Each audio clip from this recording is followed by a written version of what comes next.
भारत बनाम पाकिस्तान।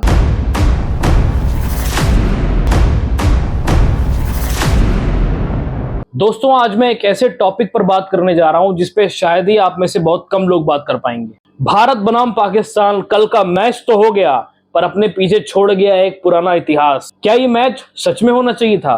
क्या क्रिकेट की भावना देश की भावना से बढ़ के है? दोस्तों, ये सिर्फ 22 खिलाड़ियों का खेल नहीं था, ये मैदान के बाहर भी खेला जाने वाला एक बहुत बड़ा गेम था। ये खेल खेला गया हमारी भावनाओं के साथ।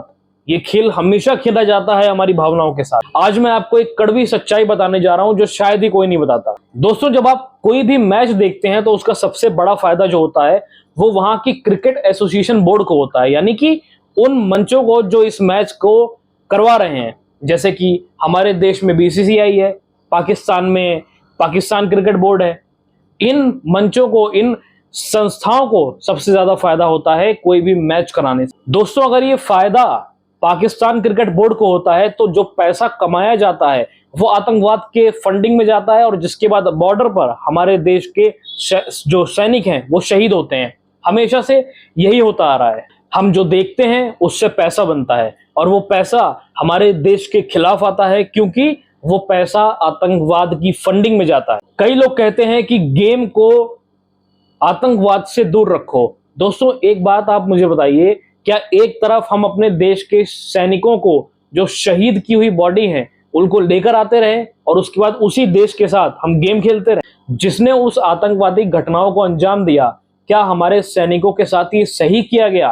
क्या प्रधानमंत्री और गृह मंत्री श्री अमित शाह इस खेल को रुकवा नहीं सकते थे? क्या हमें पूरी तरीके से पाकिस्तान के साथ हर खेल खेलना बंद कर देना चाहिए? इसका जवाब सीधे तौर पर है हाँ। हमें उस देश के साथ कोई भी कूटनीतिक संबंध या किसी भी तरीके के संबंध नहीं रखने चाहिए जिनका पैसा हमारे सैनिकों के खिलाफ इस्तेमाल किया जाता। दोस्तों, इस वक्त पूरे देश की जो भावनाएं हैं वो सबसे ज्यादा आहत है। एक तरफ पहलगाम में हमला हुआ, हमारे इतने जवान शहीद हुए और उसके बावजूद भारत और पाकिस्तान का मैच कराया जा रहा है।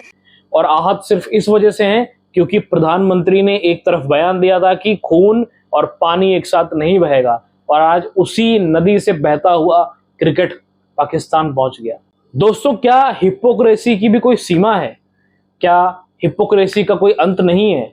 अगर प्रधानमंत्री या फिर भारत सरकार ने ये कहा था कि कोई भी तरीके का संबंध पाकिस्तान के साथ नहीं होगा, जब हम हर तरीके का संबंध खत्म कर चुके हैं, उनकी नाव हमारे देश में नहीं आ सकती, उनका जहाज हमारे देश में नहीं आ सकता, कोई तरीके का ट्रेड नहीं हो सकता, हर तरीके का संबंध एकदम खत्म है, तो क्रिकेट जरूरी था क्या? पूरे देश की जनता और पहलगाम में शहीद हुए उन परिजन, उनके जो परिजन हैं, वो सिर्फ यही मांग कर रहे हैं कि ये गेम क्यों कराया गया और आखिर इसके पीछे की वजह क्या थी।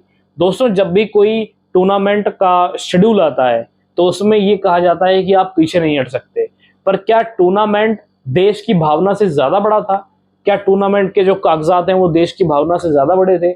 इसका सवाल आप खुद दीजिए, आप खुद इसका सवाल पूछिए सरकार से और इसका जवाब दीजिए कि आखिर में क्या ऐसी मजबूरियां रही होंगी जिसकी वजह से भारत पाकिस्तान का मैच करवाना पड़ा।